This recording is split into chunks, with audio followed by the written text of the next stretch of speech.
podcast is real life stories from everyday people recovering from substance or behavioural addictions. Please visit the website www.lifeinrecovery.co.uk for social media links and a range of books by your podcast host and author Ren Coy. Hello and welcome to the Life in Recovery podcast, episode 40 with me, Ren Coy, socially isolating currently due to the madness of COVID-19. Unfortunately, I've had to cancel a family holiday. We've had to rearrange our wedding to 2021. So, needless to say, I'm a little bit down in the dumps. But then at the same time, there's always a silver lining, isn't there, with everything?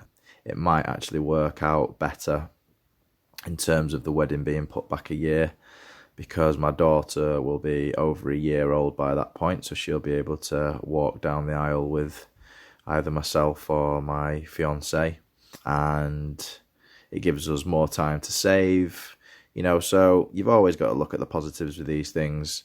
And we actually changed our honeymoon from St. Lucia to Crete because we got pregnant, so we decided that we didn't want to go on a holiday that was so far away. So potentially in 2021 we might do St. Lucia as a honeymoon again, so I'll be buzzing about that if that comes off. So it's, even though this is a really difficult time, and I'm certainly not playing down the fact that there are, there's a lot of people dying out there and a lot of people are critically ill. At the same time, you can only really deal with what's in front of you and just keep putting one foot in front of the other, really. And, as they used to say in wartime, carry on regardless. So we've got to do our best to do that. And I think that everybody needs to just pull together. I think that this will be a time where we look back and see the benefits, really. In every time of suffering, there's always learning and there's always spiritual growth that comes out of any suffering. So, I'll just try and remain positive. And having a program, having a way of living that was gifted to me through 12-step fellowships really, really helps me to get through these things. As I've said before, the opposite of fear for me is faith. And I have a very solid faith in a higher power and the fact that ultimately whatever is happening is meant to happen. So that's my take on things at the moment. As far as this podcast is concerned, it's with an old friend, Charlie S., who I met many years ago in London when I used to live there. And we met in the 12-step fellowships, and I have to say this is one of my favourite podcasts that I've done so far. In fact, it's one of my favourite conversations I've ever had, and I think the reason for that is there's not many people that I speak to that have got a story so similar to my own, and also their experiences of recovery are so similar to my own, and especially someone who has reached a place in their recovery where they've really, really struggled with certain emotional and mental health issues, and they've gone down the psychedelic route. Charlie's a person who has not only experienced ayahuasca 5 times, but he's also been on a meditative journey. So he's, over the years, learnt many different meditation practices, which have really, really helped him to become much more present and living in the now. And currently he doesn't really oscillate between past and future, and finds himself in quite a peaceful space the majority of the time, which is a wonderful place to be, and something that I experience sporadically myself. So he's a really, really intelligent bloke, and we just had a great conversation. It was really enjoyable, lots of laughs, and exactly what I wanted this podcast to be all about, really. And I hope that you get as much from listening to the pair of us prattle on like amateur philosophers as we did having this conversation. But just before we jump into the podcast, please don't forget that you can support the podcast financially via patreon.com/lifeinrecovery. anything from $5 up to $25 a month. And you'll get loads of little goodies like your own personalised avatar, a shout out on the podcast. You can even have an email exchange with myself or a Skype conversation, which if you're in recovery yourself could potentially turn into a podcast. So that would be absolutely awesome if you can support. If not, please just go to the website www.lifeinrecovery.co.uk for all my social media links. Please say hello through Facebook or Twitter, or you can email me, rencoy@lifeinrecovery.co.uk. And also check out my books, The Spiritual Malady, How to Attain Peace of Mind and Lasting Happiness, which is on Amazon and all good online book retailers, and my other 3 books, which are Addiction Prevention, Anonymous God, and Together an Ayahuasca Experience. So yeah, please check them out, and without further ado, I give you Charlie S.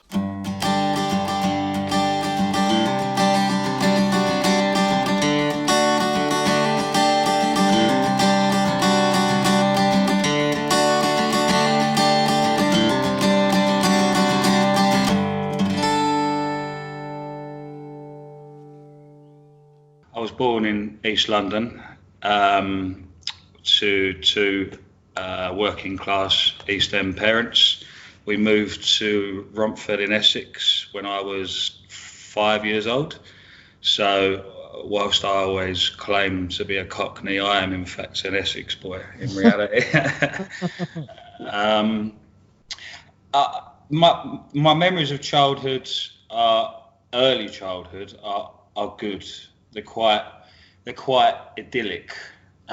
I think a lot of that had to do with how I related to my experience when I was a child. You know, it was very untainted by like my ideas. So it's very technicolor, and there's a lot of beauty that that comes to mind when I consider my early childhood. The wheels did start to come off in my sort of early teens, both in my family environment and personally speaking as well. One almost certainly as a product of the other, at least in part. My parents separated, and their own sort of personal drink and drug use, I think, accelerated. They come into some money they didn't have before. And I don't know if you've heard Chuck C's old saying that the only thing worse that can happen to an alcoholic than bad fortune is good fortune. And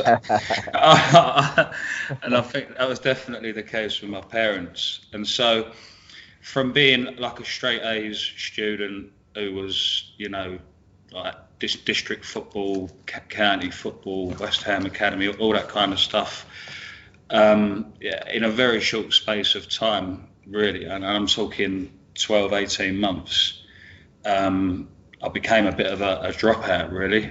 I was failing at school, playing truant, getting in lots of trouble with the police, and the football, it deteriorated, I would say.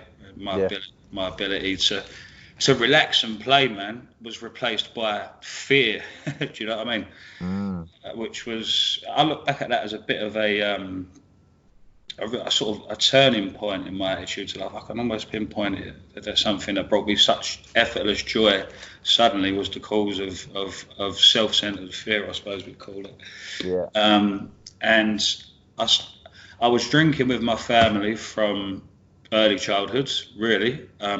Legend has it I had my first drunk when I was 2 years old in a pub in East Ham called the White Horse. My dad used to give me sips of his beer, and he gave me one sip too many, and I wandered around the pub asking for sips from the other patrons and got drunk. And as a father yourself now, Ren, and as myself as a father of a 2-year-old boy, it's really easy to see just how dysfunctional and messed up that actually was, notwithstanding that it was a culturally different place back then.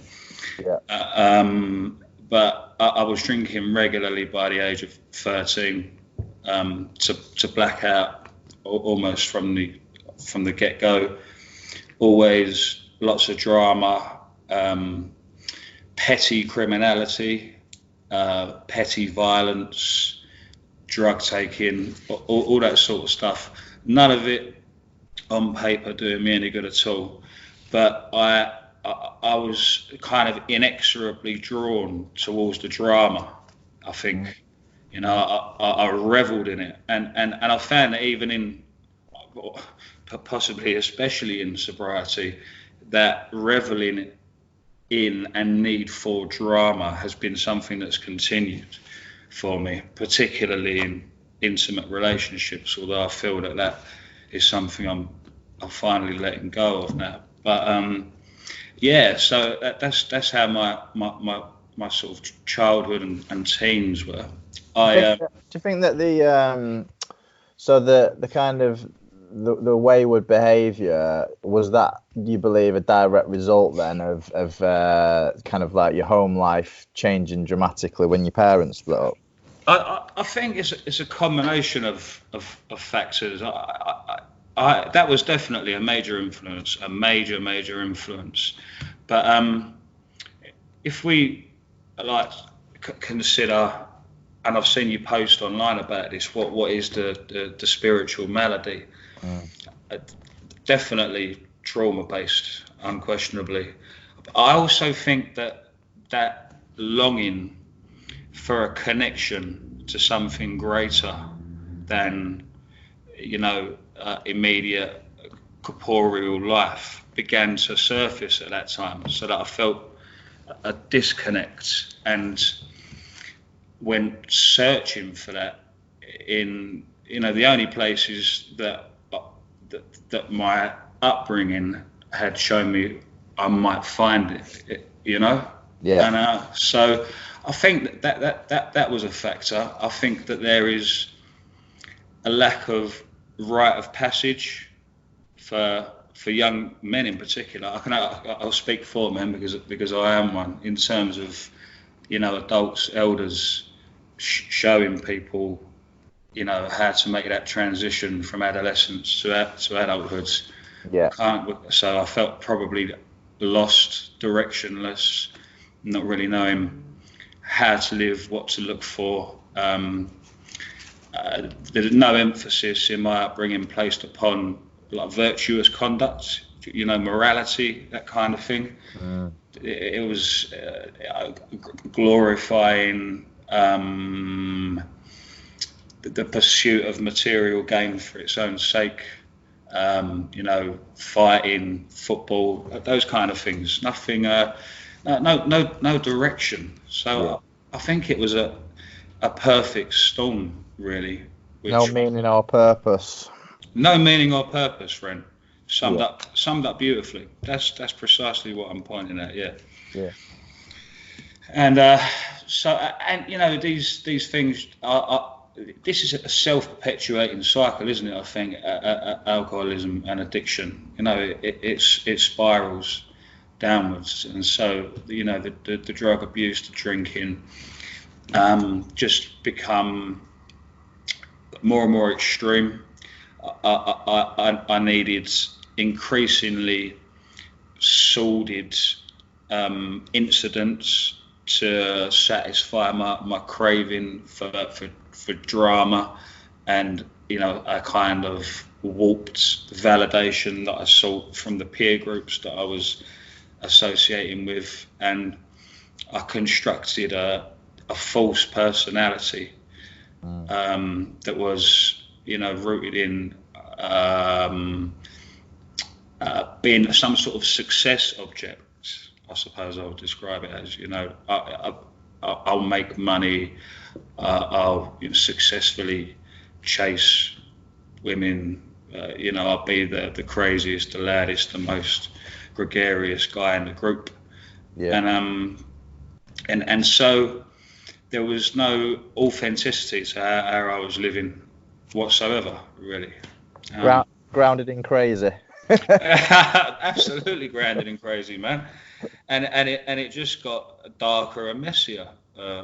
Ren, I moved to Dubai when I was 23. stone cold geographical. Told myself that I was, I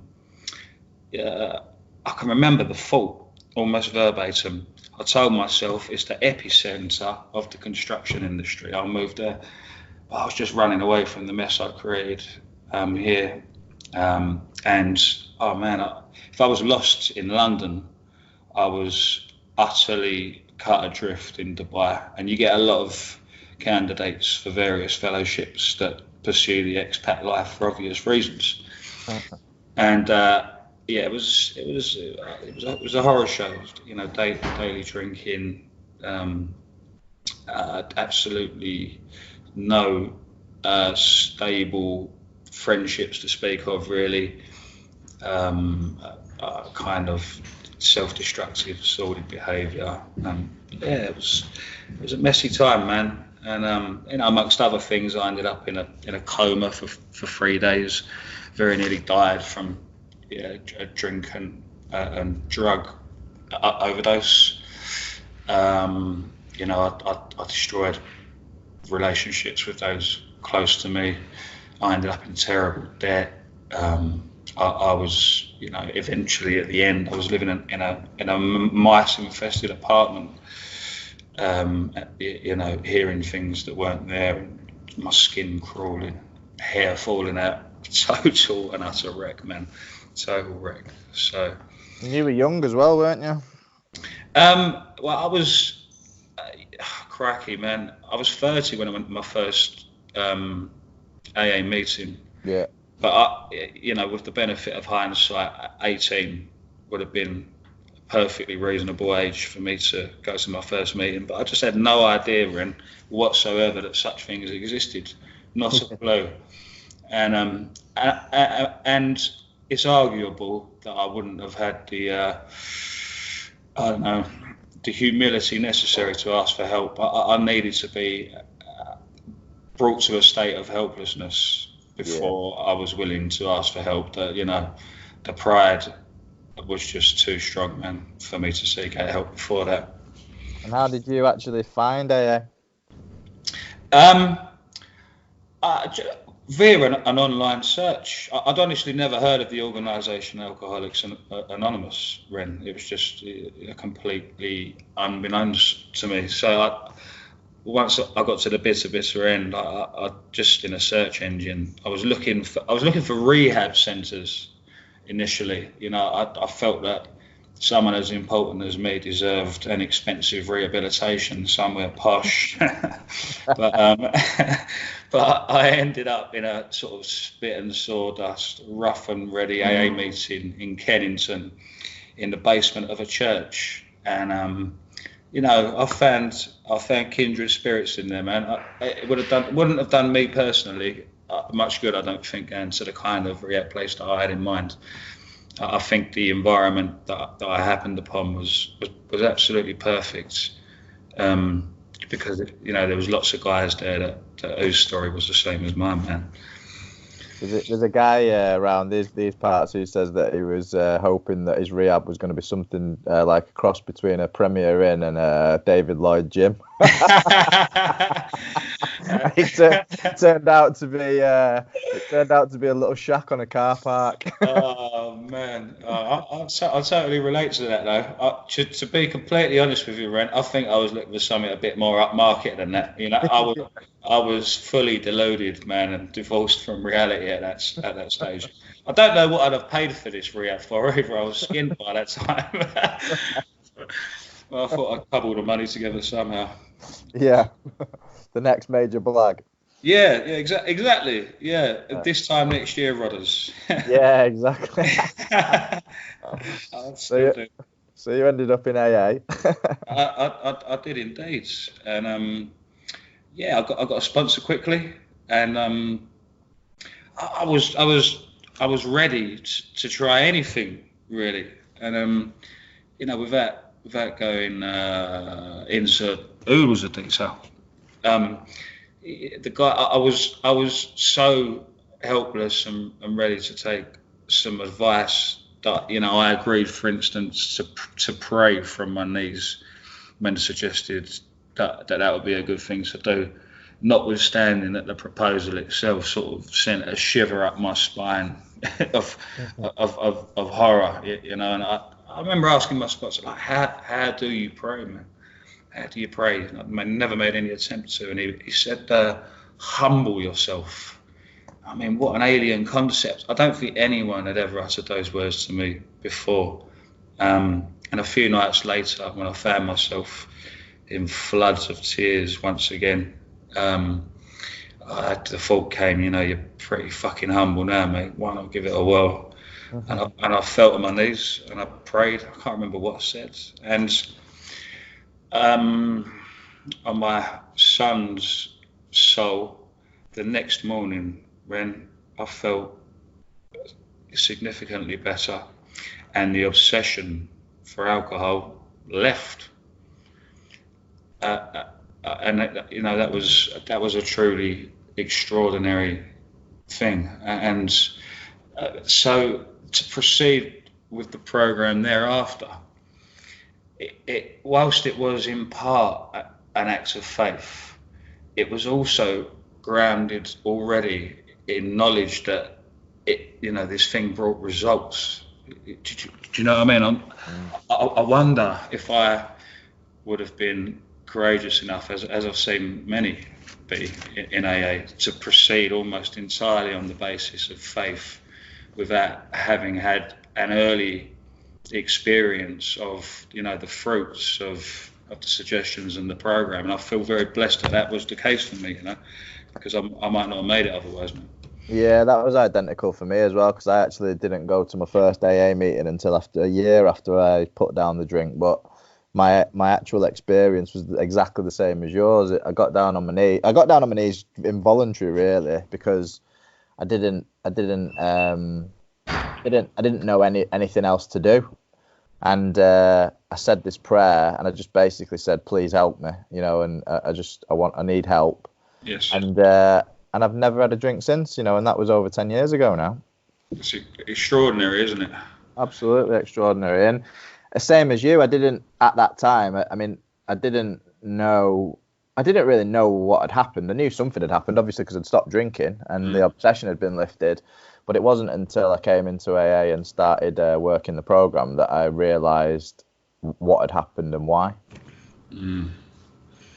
Yeah, I can relate to that. Things, yeah, they say more will be revealed, and it really is true, isn't it? That sort of understanding of how things come to be, it emerges over the passage of time, doesn't it? And stuff that's, you know, seemingly inexplicable does slowly become appreciable, if not outright understandable. You know, there's still that, in my view at least, a mystery at the heart of it. You know, that is part of the beauty of it, I think. Yeah, well, it's that humility of you'll never know, and like you said, the word mystery is perfect, isn't it? It'll always be a mystery. But then at the same time, there's so much evidence and there's so much like concrete, factual things that happen in your life based on the fact that, you know, that you've done these simple things, prayed, meditated, you know, helped other people. And then you start getting these crazy results, and you just think, and especially like with coincidences and synchronicity and all that kind of stuff, that's the mind-blowing stuff for me. You know, there's been so many I mean, obviously, like the book that I wrote was Anonymous God was all about that. But they just keep continuing to happen. Like on the morning that my daughter was born, you know, I went into I got given my scrubs before Adele went into for the C-section, and I was putting my scrubs on and I said a little prayer, and I was feeling a bit nervous at the time, and I said something like, you know, like I need a bit of help, and then I just asked for a little bit of a sign. And later that afternoon, somebody sent us a screenshot of Google's homepage, which on that particular morning was Alice in Wonderland. Whoa. I was just like, that is some crazy shit. Now, you know, a lot of people would say, well, that it's just a coincidence, you know, it's like, but it's like, there's just so much more going on than we are capable of understanding. And I think the funny thing for me is I still listen. I don't know if have you ever listened to any of Sam Harris's podcasts? Yes, I have. Yeah. So I listen to that quite avidly, and he's had a couple of guests on recently. Oh no, actually, sorry, one of them was on the Joe Rogan Experience with a guy called Brian Greene, and the other one was on the Sam Harris podcast, and the reason why I'm bringing this up is because both of them were putting the claim forward of atheism, and because they're such intelligent and eloquent people, they put these brilliant arguments forward, and I almost start to get convinced, and then both of them, right at the end of what they were saying, said the crucial thing, which completely blew atheism out of the water, which was that they're both terrified of things, and essentially they have no faith. They have no faith that everything will be okay. They're both scared, and I just thought to myself, that's the difference, you see, because faith is the solution and the antidote to fear. And I don't have any fear today. I can honestly say every now and then there's a little bit of anxiety, a little tiny bit of worry, but that is quickly quashed with a prayer, a bit of meditation, gone. Yeah, I relate to that, and it's it's uncanny actually that you point to listening to the likes of Sam Harris as being a very convincing case for atheism, because I went through a similar process. I ended up working with he's an amazing meditation teacher called Kenneth Folk, and he works with students one-on-one, and in terms of developing the technical aspects of practice, I mean, I'd almost say he's peerless, but his basic modality is that the experiences produced by meditation, some of which, as I'm sure you know, are completely, I call them mystical. He on the other hand, would describe them as biochemistry in the brain meat, and there's nothing else to it. And I worked with this guy for a year, and the progress I made in my practice was exponential. But what I lost during that time was faith, and the belief that there is some sort of divine order to all of this, that that there is love and beauty and mystery permeating this existence. And in losing that, despite all the progress I made in my practice, I found myself becoming increasingly neurotic, and that was because of that loss of faith. And this guy, he was training me to teach Vipassana, so I had an ego investment in staying with him, Ren. Yeah. But in the end, I had to part company because our fundamental ethoses were different. But back to your original point, he's a very intelligent guy as well, and he could make the most compelling case. And I was becoming convinced. At the very least, I was moving back to an agnosticism that leant towards atheism. Yeah, I've been there a few times. Yeah, but the proof of the pudding is how I feel day to day, man. That shit's important. It really is. and I was getting miserable and cynical and nihilistic, man. Yeah. Well, do you know the irony is, the words that you've just said then, you've just literally brought me back to a meeting where you and I were in a meeting together in London, and you were saying something very, very similar. And at the time, I was going through a phase myself where I was having a bit of loss of faith.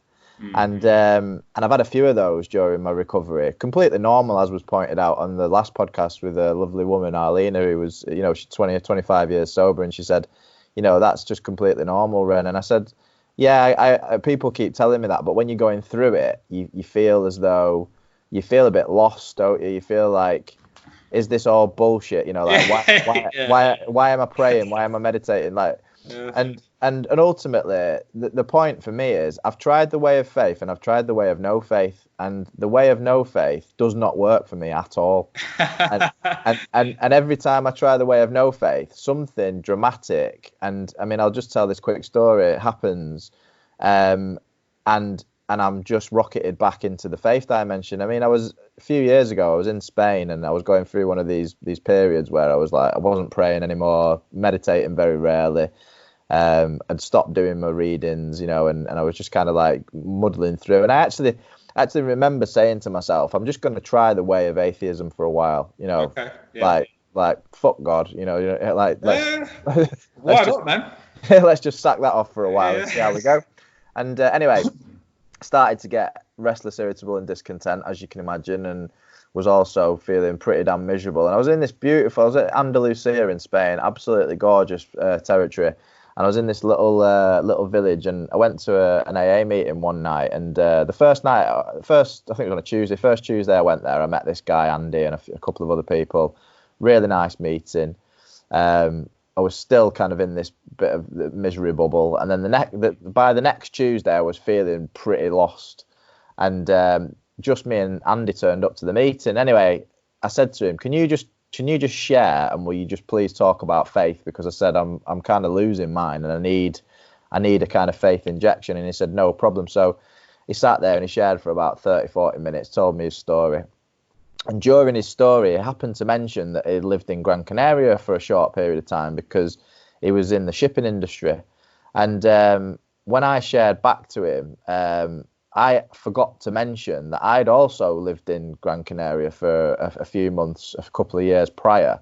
And I met this guy who owned a boat, who was in the shipping industry. And this guy ferried me around the island to AA meetings. Anyway, long story short, I got home from this meeting and kind of thanked my higher power for the experience, because he'd kind of like really restored my faith. And he'd given me his phone number, he'd given me his name, and I went onto Facebook and I added him on Facebook. And it came up that he was friends with my friend who I'd met in Gran Canaria, and it turned out that they'd known each other for 20 years. Wow. So that was like, that moment there was like, you know, that synchronicity was just kind of like, right, okay, I get it. And I'll tell you what comes to mind there as well is seek and you shall find. So you sought your faith there, didn't you? But you know, yeah. you asked the man, and you know, it was, and you found. Yeah, I mean, it's just extraordinary stuff. It really is, and just you know, sort of as a moment to moment basis of consciousness is infinitely more rewarding and infused with gratitude and love to be in the way of faith. In my personal experience, it might not be the case for everyone, but I just find when my perspective is adjusted that way, I see the beauty in things, man, more readily than I otherwise would. Well, yeah, and the proof is in the pudding with this whole thing. I mean, like when you're talking about these characters that we're listening to, you know, you don't know how they're living their personal lives. I mean, I don't know like how Sam Harris lives his life. I don't know any of his guests live their life. All I know is that as I mentioned earlier, my life is free from fear.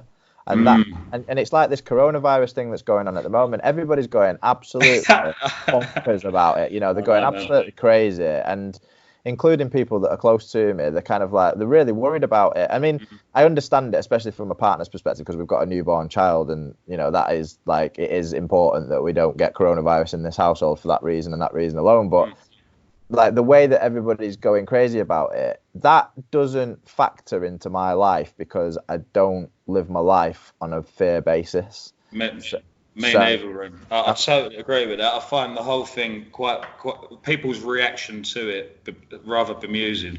Yeah. And that's not to say that there isn't a serious issue, as you've rightly pointed out, but the way that people are reacting hysterically to it is I find it sad, man. I find it sad, and it's unnecessary. And I do think there is some blame to be placed with the media and government for whipping people up into a frenzy.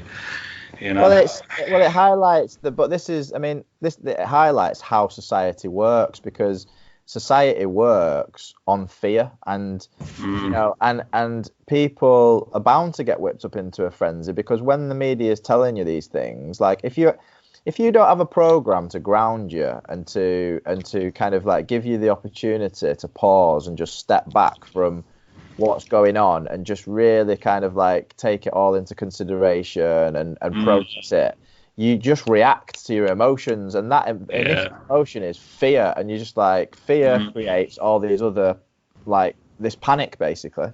Yeah, it does indeed. And I wonder if I think the particular fear here has at least in part to do with, you know, fear of death, fear of the unknown, and I wonder if our personal experiences with ayahuasca has helped surmount that particular existential fear, because as you know yourself, you know, it involves a death of sorts to go through that process, doesn't it? The ayahuasca journey. Yeah. And I couldn't agree more with that. I mean, you know, my experience of ayahuasca and the death that you talk about, like the little death as they call it, you know, my experience of it was that there was a complete death of the ego, and I went into the bliss, you know. So I came back from that experience knowing intuitively that when the lights go out on the ego and the physical body, the consciousness, the soul, whatever you want to call it, carries on. Indeed. And I think most people have that experience. And once you've had that experience, and you can call it a mystical experience, and even if it is only the chemicals in your brain, that it just eliminates the fear of death anyway. It does. It certainly radically undermined it for me personally. I don't know about you, Ren, but I must be candid and say that in the early stages of the first ceremony, I fought it tooth and nail, man. When it became clear that what was going to happen to me was that my body and mind, or rather my perception of my body and mind, was going to dissolve completely, I was initially terrified, man. And absolutely a terror of a kind that I've never known before. And it took one of the facilitators to really coax me through that process by, she just told me to concentrate on my breath and just surrender to it, man. And in the end, I suppose I just it became apparent that it was inevitable. There was no fighting it, and it was going to happen one way or another. So through lack of alternatives, I surrendered, man, and that was a surrender to death, because what followed, you know, this material realm that we inhabit, I played no part in the experience that followed whatsoever. You know, it was a subtle material realm, I suppose you could call it, and even the consciousness that I had within that place was congruent with it, as opposed to this place. I don't know if that is something that you can relate to at all, which makes it difficult to describe in our language, because it's the whole thing is so alien in a sense, but paradoxically familiar as well. Well, yeah, I mean, I suppose, like, I mean, I did my best when I wrote the book together. I did my best to, like, get it. I'll have to check that out, Ren, by the way. So I'll send you a copy after this conversation. It'd be great to get a bit of feedback about it. But I mean, I did my best to get it down on paper, and I definitely had to do a lot of kind of like research and borrowing of other people's description things, because it's just so difficult to describe in words. But my actual experience of it was, the surrender happened very quickly for me. I think I'd researched ayahuasca for about 4 or 5 years prior to actually going on the ceremony, so I was very, very ready for what was going to come. And when my experience initially of when the medicine kind of took hold of me was, I had Mother Ayahuasca's voice talking to me all the way through the experience, and she said to me pretty much straight away, "You're going to have to surrender." And I did have a bit of resistance initially, but then as soon as I purged, as soon as I was sick into the bucket in front of me, that was it then, and I just surrendered. And I think I was in a group of about 17 people, and I think I was probably the first one to go, actually. You know, and I almost felt a bit of responsibility for some reason that I needed to just go for it, you know, and let myself go. So I did, and then my experience for the next kind of hour or so after that was just really quite. It was a release of a lot of pent up emotions, and it was almost like the counselling period of it. It was like I was being counselled through my relationship issues, my issues with like my insecurities, that kind of thing. And then after that, it was literally the loss of everything, of the body, the ego, and even consciousness, because actually I just completely ceased to exist. I don't have any, like, I went into, in the visuals were kind of like going into what I could only describe as looking like the sun, and I kind of went into that, and then I was gone, you know, and there was nothing there, there was no recollection of anything, and then I felt like I was there for a long time. Probably it might have only been minutes, but it felt like a couple of hours. And then when I came round and started kind of getting my feeling back into my body, I felt as though, well, I thought, bloody hell, I'm enlightened. Well, it does. Your description there does very closely mirror nibbana. What Theravadan Buddhists would describe as nibbana, which includes the cessation of consciousness. So, it sounds like an enlightenment experience. It might not mean that you are quote unquote enlightened on a continuous basis, but you know.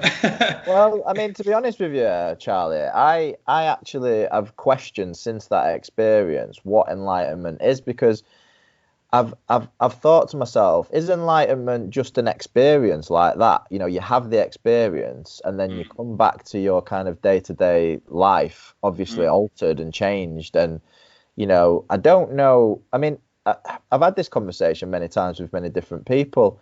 Is enlightenment, like, actually, is it a moment-to-moment experience for some people? I don't know, because I've never met anybody that's in that state. You know, the likes of Eckhart Tolle, for example, is he enlightened?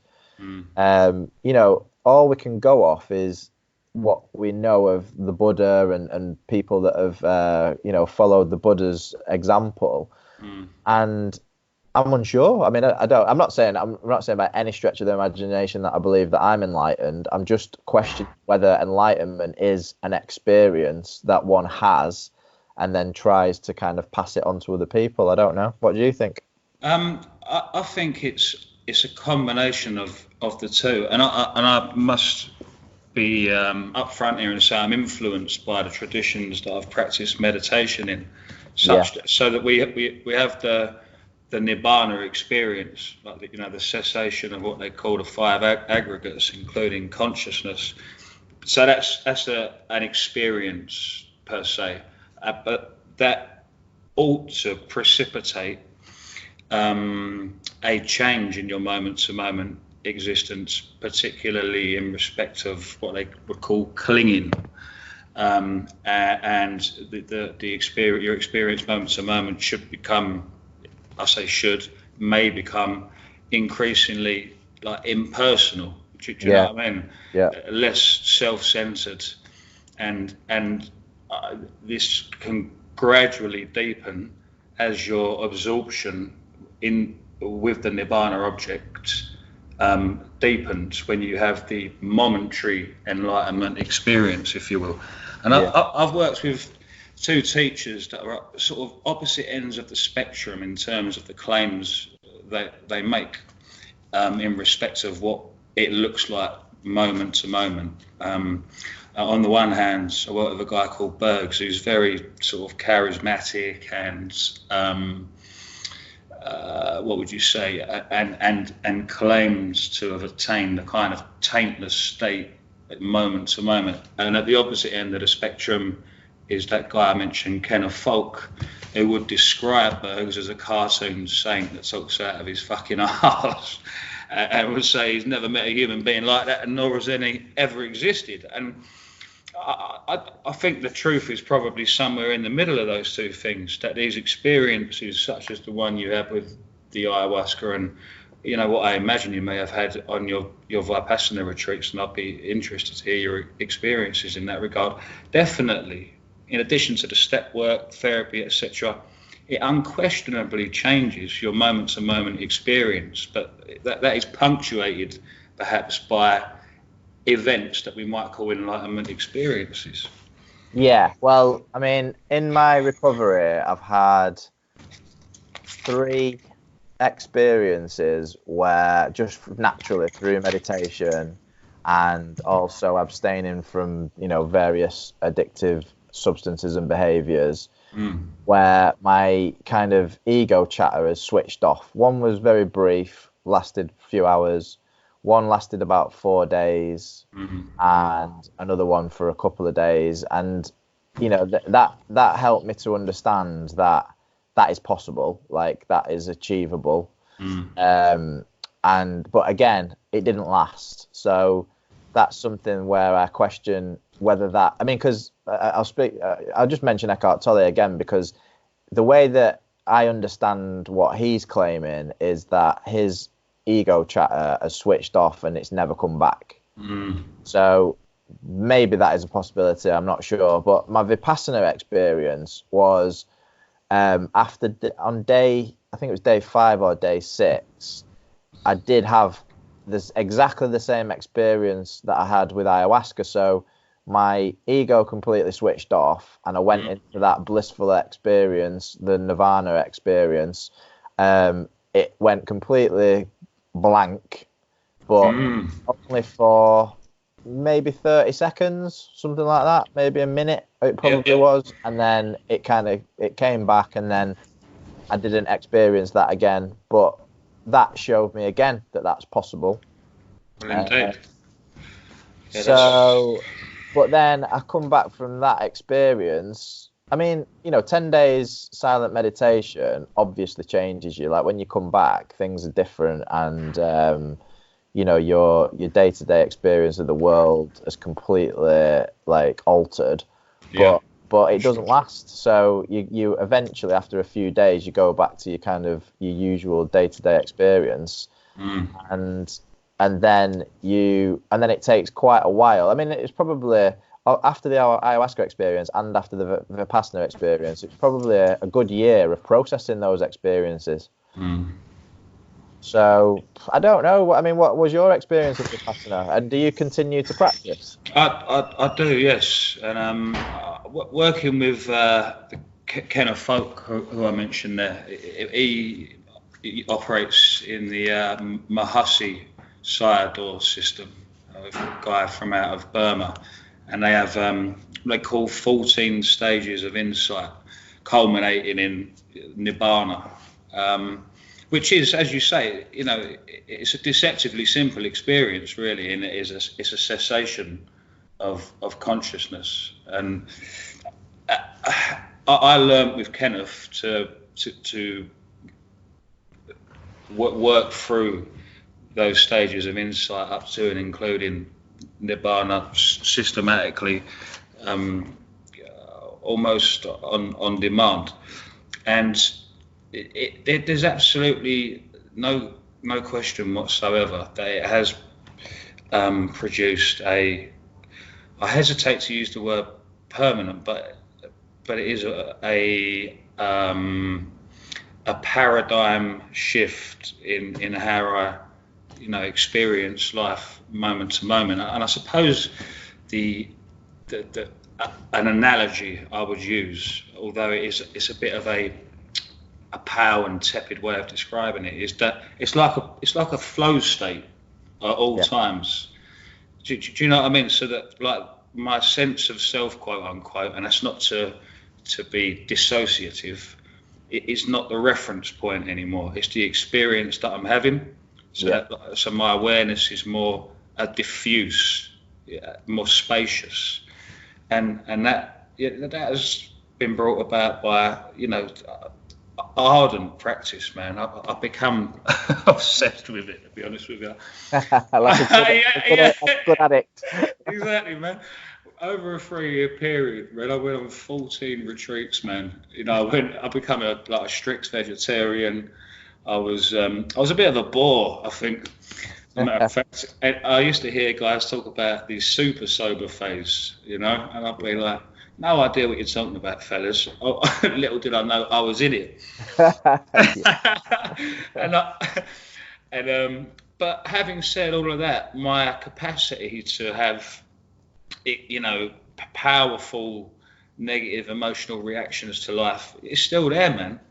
And I've been through some really difficult, painful stuff in the last 18 months in separating from my ex, and I can't go into loads of details about it because it's in the family courts, and these things have to stay private. Yeah. But it really tested the mettle of the change precipitated by the meditation practice, the steps, and all the rest of it. And I was able to stay non-reactive. It was the best that I could manage, but it nevertheless induced, overwhelming fear and anxiety at times, and still at times does, Ren. But that's in extreme circumstances, to be completely honest with you. Yeah. So yes, it's precipitated a lasting change, but that has also allowed sort of love and appreciative joy and compassion to naturally flourish, so not needs to be sort of cultivated. But I still get anxious, nervous, frightened at times. Not in the way that it was before. Not a kind of a ubiquitous self-centered fear that used to follow me around like a bad smell.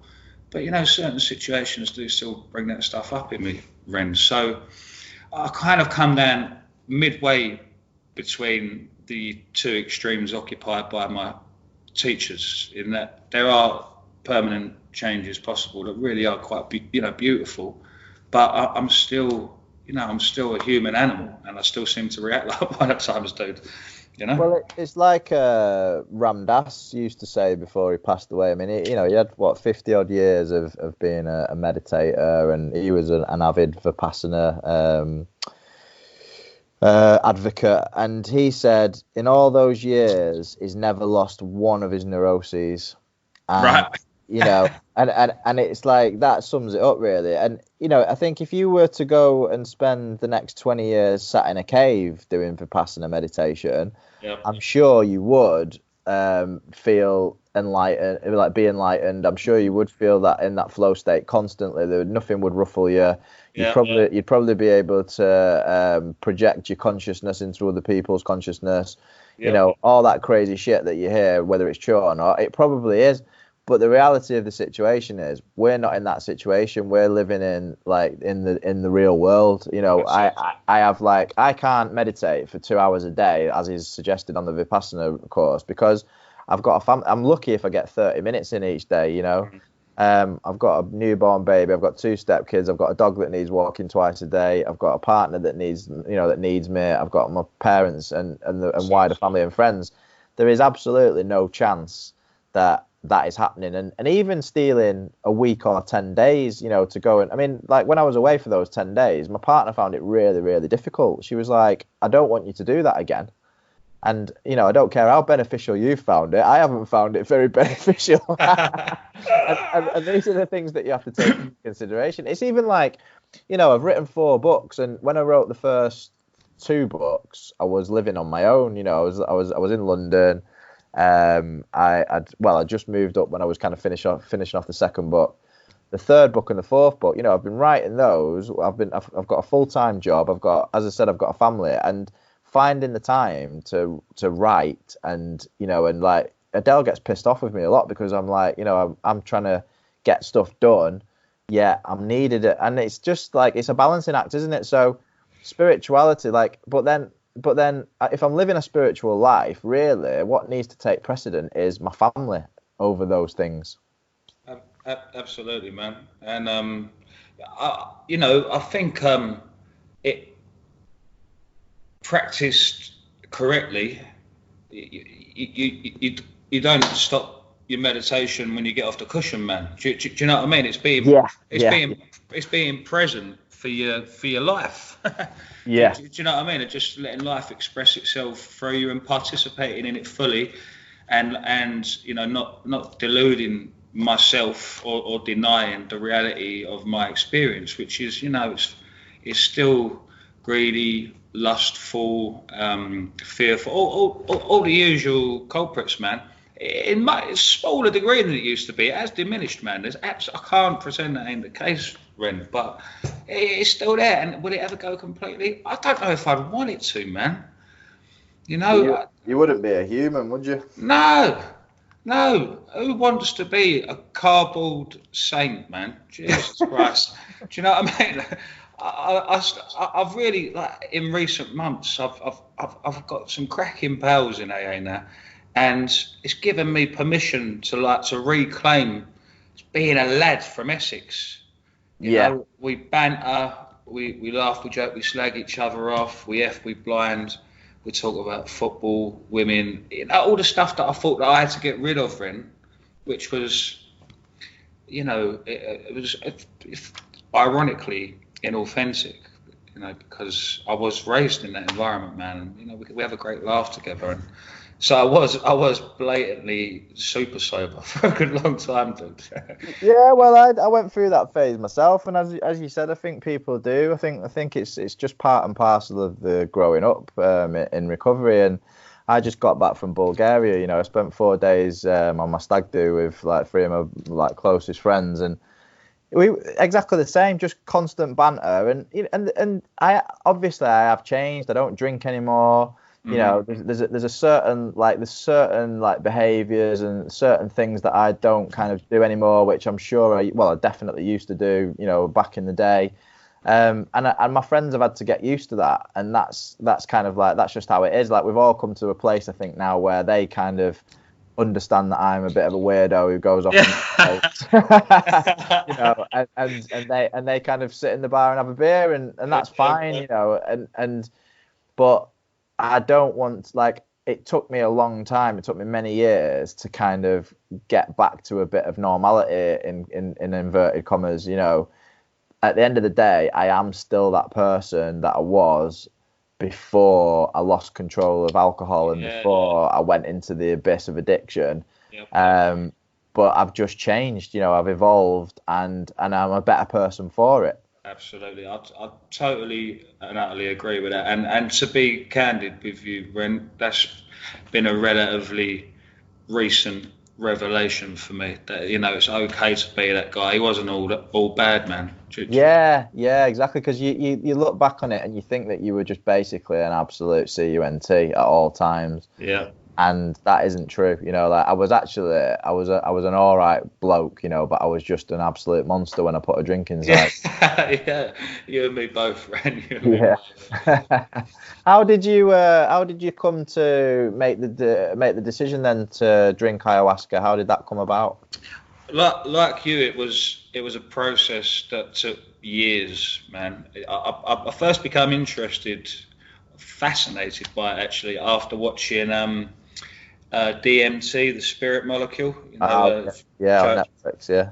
Which, you know, it's just, I found it absolutely fascinating, and obviously, you know, doing what we do in recovery and looking into, you know, spiritual matters of all stripes and being interested in consciousness and all that sort of stuff, it was very appealing. But it was, and from that I learned of ayahuasca and you know, the ability to imbibe the DMT molecule via this drink, this brew that they produced in the Amazon, which again I just found it so alluring. Yeah. But I was always very, very cautious about the allure that I felt for it, wondering if it was motivated by the same mindset that would have me drinking alcohol and taking cocaine and all the rest of it. Was I was just simply seeking escape? And it was actually the pain of the separation from my ex that cemented my desire to go and drink the medicine, because I had I was suffering a great deal, and I was struggling to see a way out of it. To be honest with you, Ren, and you know the healing, the potential in ayahuasca medicine is tremendous, and I've watched an inordinate amount of videos. And Gabor Mate, you know, Dr. Gabor Mate. Of course I do, yeah. Oh man! So listening to that guy talk so soberly about the benefits of ayahuasca for addicts, and I'm like, you know, I couldn't ignore that. You know, this is a renowned.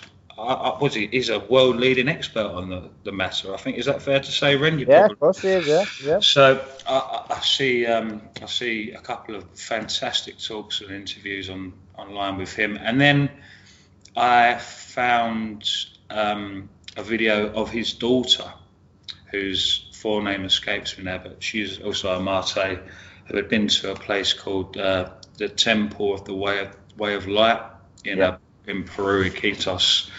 Again, just speaking so eloquently about, you know, the sort of psychological and emotional healing potential of this modality from the perspective of a really a wide range of experience in the healing, and I couldn't ignore it. And of course, it was a major gamble, I think, to go and do it, Ren, in the sense that I had no idea really what effects it was going to have upon me in terms of whether or not it would, you know, trigger a quote unquote relapse. I didn't know, Ren, but I was in a sense as desperate as I was when I got sober, and none of the usual avenues were helping.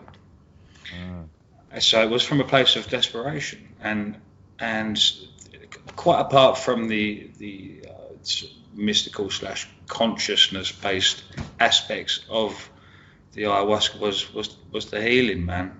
You know, the real sort of getting into the dirty, unlit parts of my subconscious, man.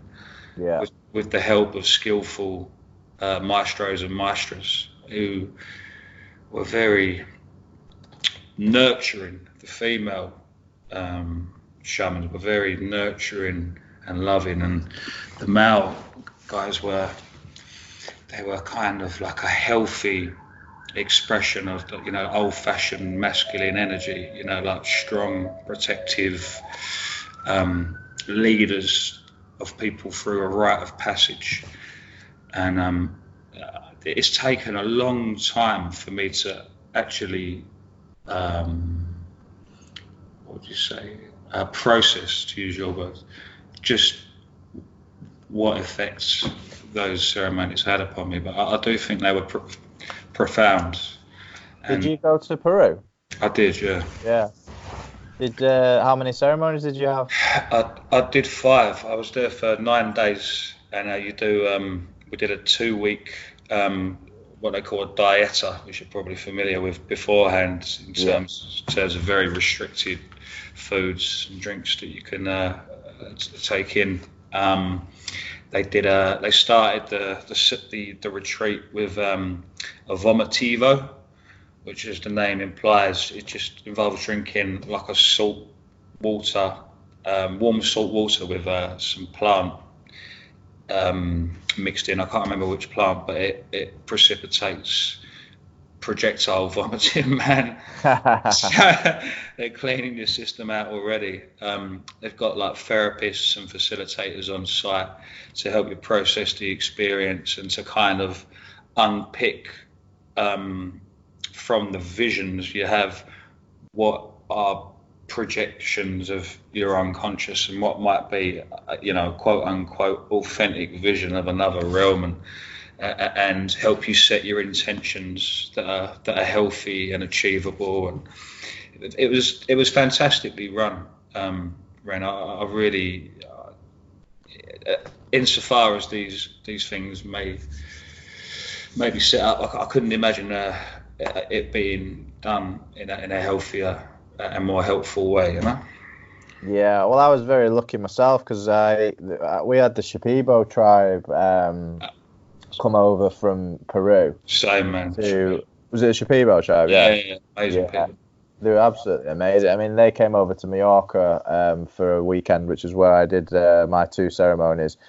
And they, first of all, they gave us the hape, you know, the tobacco that they blow up the nose. Yeah, I know the stuff. So they gave you that initially, which kind of was supposed to open up your pineal gland and clear you of any kind of mental fog, which it made me feel sick. and then they gave us a cambo ceremony prior to the ayahuasca ceremony, which had the same effect as the vomitivo you mentioned. So basically, you just vomited and cleared out all the shit that was in your stomach, and it was just like this massively kind of relieving experience, and you felt like an empty shell afterwards. And then you were just ready for the medicine. And you know, it was so important. I mean, obviously, like, I talk about this subject a lot on this podcast, and I've had people come up to me now since and talk and ask me about it. And you know, and I basically say, look, you know, it's something that I've researched for a long time, and it's not about just like, if somebody just offered you this drink, do not take it. You know, it's about the set and the setting. Great. And the set being your mindset. So do you know exactly what you're getting yourself into, and what are the reasons why you're doing it? Indeed. And I was in exactly the same position that you were in. My relationship with Adele had ended. It had ended quite traumatically. I didn't know whether I'd made the right decision, and it was like I was in a lot of emotional turmoil, really. And that was my first kind of intention, was to find out whether that relationship was the right relationship for me. And Mother Ayahuasca quickly sorted that one out for me, and hence we're getting married next year, and we've just had a baby together. So clearly that one was answered. And then the second intention was to meet God, you know, and I had that experience as well. You know, it was there was 3 intentions. The other one was to sort out like my family, you know, like any kind of like insecurities around my family and love and stuff like that. And again, you know, it was dealt with. But the setting, it's so important. You know, it was like, that was the reason why I went, was because it was the Shipibo, and it was in a, you know, I just had that intuitive drive to experience it, and I'm so glad that I did. Now I've experienced it, I don't know whether I'll ever do it again, but I know ultimately that it was the right thing for me. Yes. And I'm not saying that this is the right thing for people who have got addiction issues or emotional issues or trauma issues or whatever. I'm not saying that whatsoever. I'm just saying it was the right thing for me to do at the time. But I do believe that it could be hugely beneficial to anybody that's willing to A, do it for the right reasons, and then B, do the work required afterwards, because you know, the real hard work starts after the ceremony. Indeed it does. I concur with all of that, Ren. And I think ultimately whether or not someone drinks ayahuasca has to come from what you called an intuitive drive. I would never I wouldn't even encourage people to do it, because I just think that would be crossing a boundary that I ought not to cross. Absolutely. Because it is so unbelievably powerful, so boundary dissolving, that it would be irresponsible for me to make that recommendation. But if someone does have that intuitive drive, I would never discourage them. That's for sure. Well, that's the same as me. The last person that I did the podcast with, she said that she was thinking about doing it, and I said I would always encourage someone, if you've got the intuition to do it, then do it. But I had the experience of the opposite thing happening, where after my experience, my ayahuasca experience, I was messaging about it on Facebook, and this guy contacted me and asked me about my experience. So I explained it to him, and he was kind of quite blown away by it, and he decided to go and do it. He wasn't ready for it, and unfortunately, he rather than do the 2 ceremonies, he only did 1 ceremony, which usually in the first ceremony it breaks you down, and then in the second ceremony it tends to build you back up. And he got broken down, and he went to literally the depths of despair, and he freaked out basically, and he decided not to do the second ceremony. And as a result of not doing the second ceremony, he had terrible mental health issues. It kicked off, old mental health issues that he'd had for a long time, and he was in a massive depression for a long time afterwards. Well, that's the thing. You're opening Pandora's box, man. And do you know what? I'd put serious Vipassana practice in the same category, Ren. Again, it's not for everyone, man. For whatever reason, I've just had an inner drive towards this kind of work, and the effects that it's had have been a relief to me, a massive relief. But it, dragging around, my sort of messy ideas of myself for so many years was just a complete pain in the arse that I wanted to solve. But it ain't going to be for everyone, man. I know people just from practicing Vipassana have ended up with dissociative pathologies, man. People really, like you said, these things need to be researched thoroughly. What came first? Did you do Vipassana first, or did you do ayahuasca first? Vipassana. I started going to meditation retreats, I think 4 or 5 years ago, and mainly Vipassana, probably, 7 or 8 of those, but also Dzogchen, Tibetan practice. Yeah. Which is fantastic, and samatha retreats as well. Practicing jhana and that kind of thing. What's the difference between what did you call it? Dzogchen. Dzogchen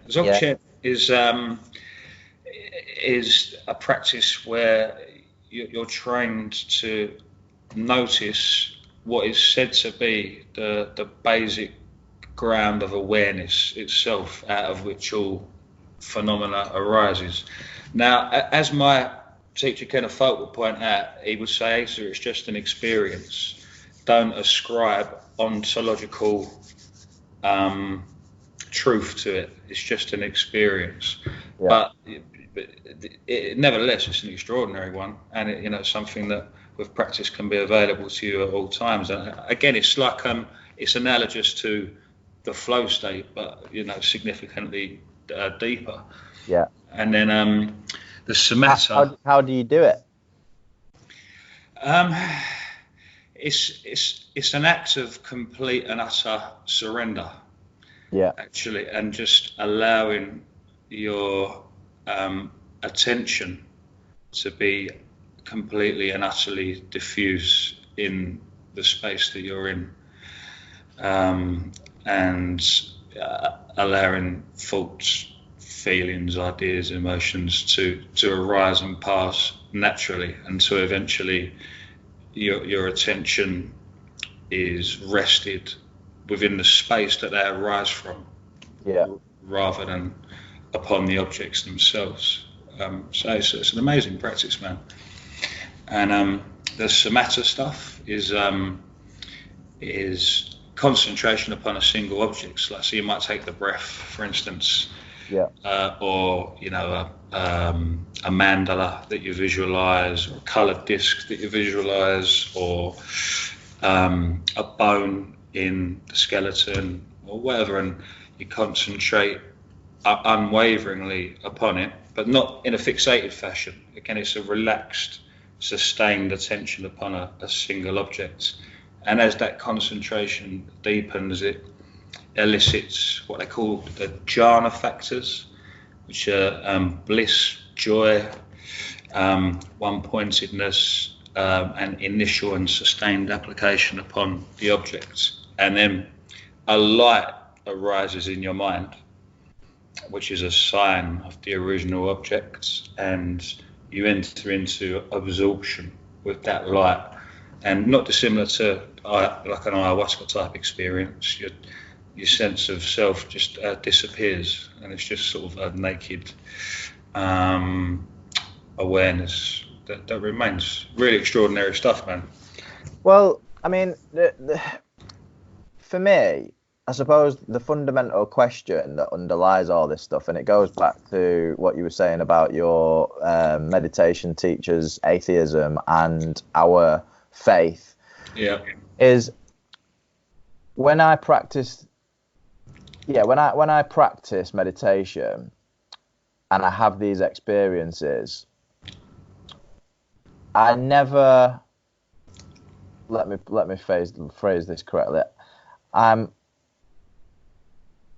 aware that consciousness continue, like something's going on. Like I can become completely completely aware just of consciousness. Yes.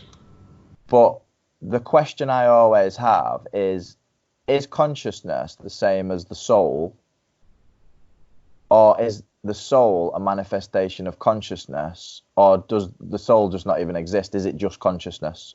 And I think that's the difference between where kind of religiosity comes into this, as opposed to having the atheistic belief of it's just consciousness, and once that's gone, there's nothing left of you. What is your take on that? I don't know. I would say first and foremostly, I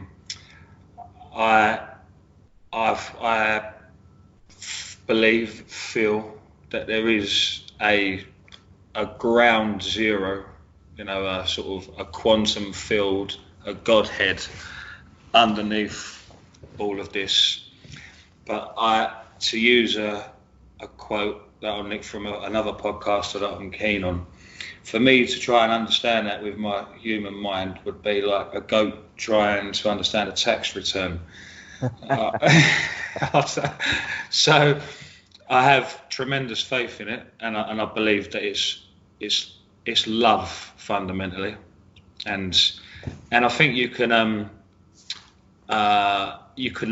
almost logically infer that love is the cause of things coming into being by the beauty with which they present themselves, Ren.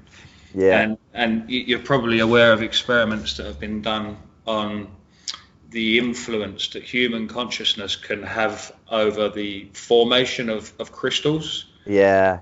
So they're beautiful if they're infused with beautiful thoughts, and they're not if they're not. So that's an indication to me on the as above, so below principle.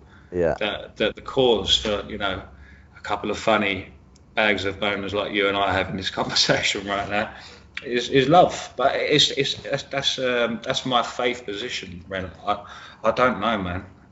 Well, that's it. I mean, my epiphany on I did psilocybin mushrooms a few months ago with a friend of mine. We went walking in the woods and we went on a bit of a vision quest. Beautiful, man. And it was another beautiful, amazing psychedelic experience. And my epiphany was off the back of what I'd written in my book Together about ayahuasca and about God is love. The epiphany was that love, if we say that God is the masculine, because we always refer to it as the masculine, and if God is love, but love can't materialize without the feminine, because the feminine births into the world everything. Yes. So that was my epiphany on that day, was that it's that nothing, like basically the masculine and the feminine is needed in order for anything to exist.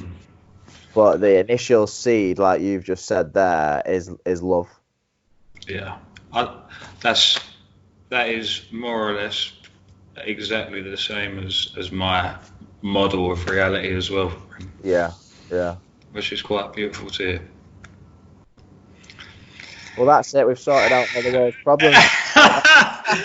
Indeed. Oh man.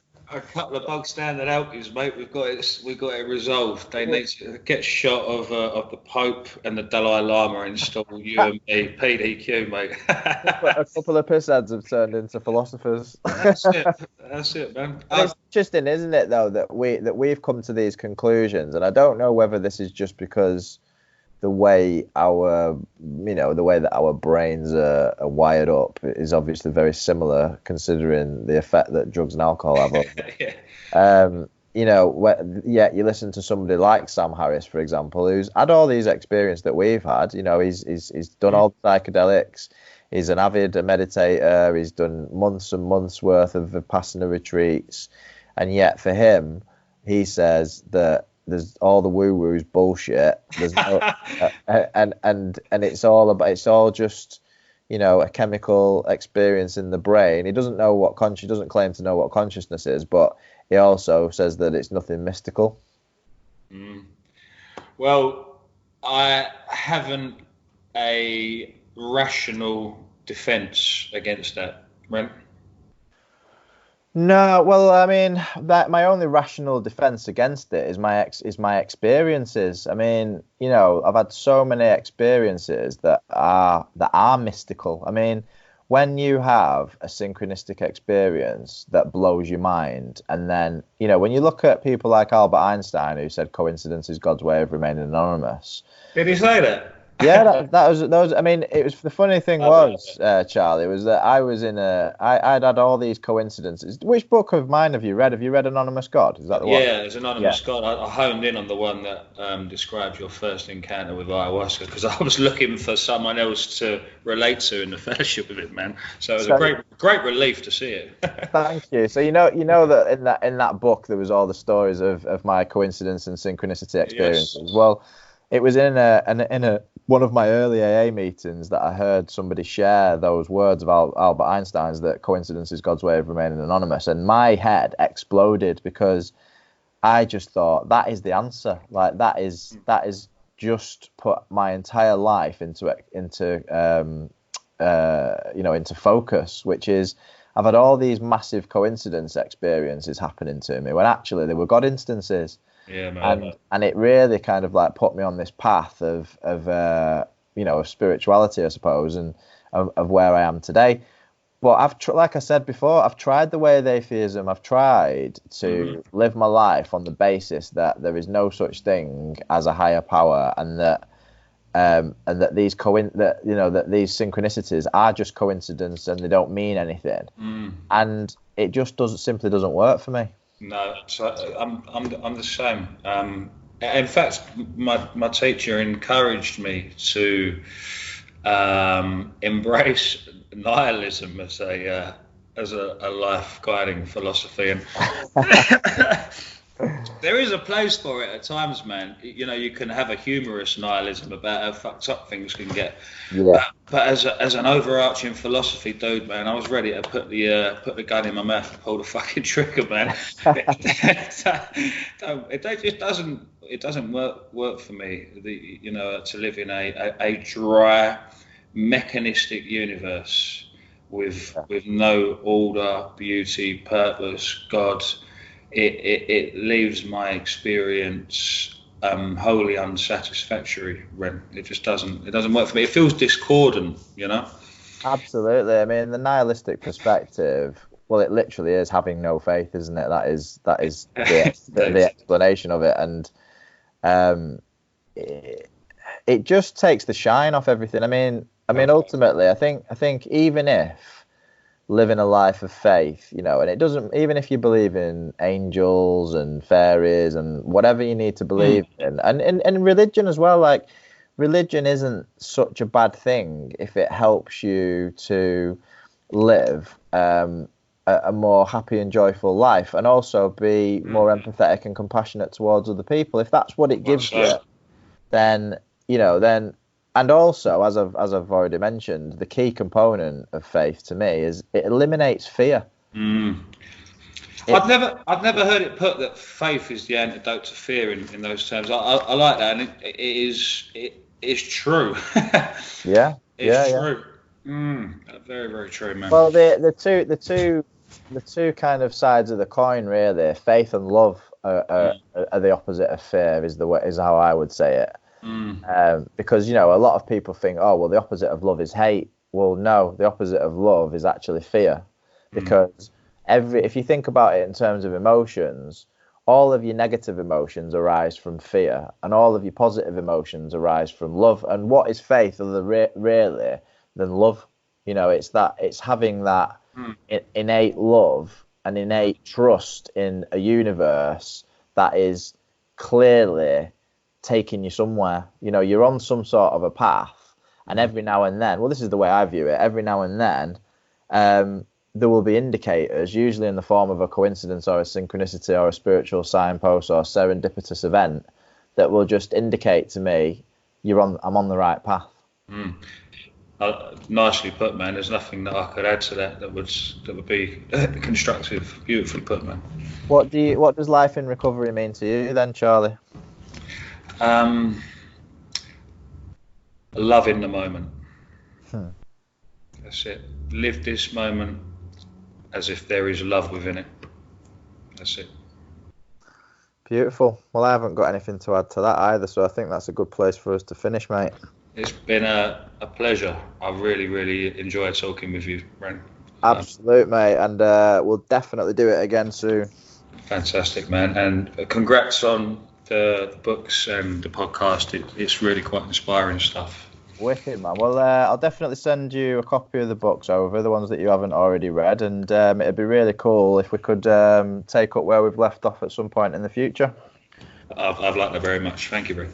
All right, Charlie. Take care, mate. Bye, mate. Bye-bye.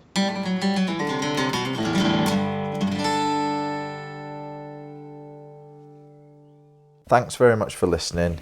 If you've been affected by any of the issues discussed in the podcast, please see links to a range of mutual aid organisations underneath the podcast link. And please don't forget to subscribe and give us a 5-star rating.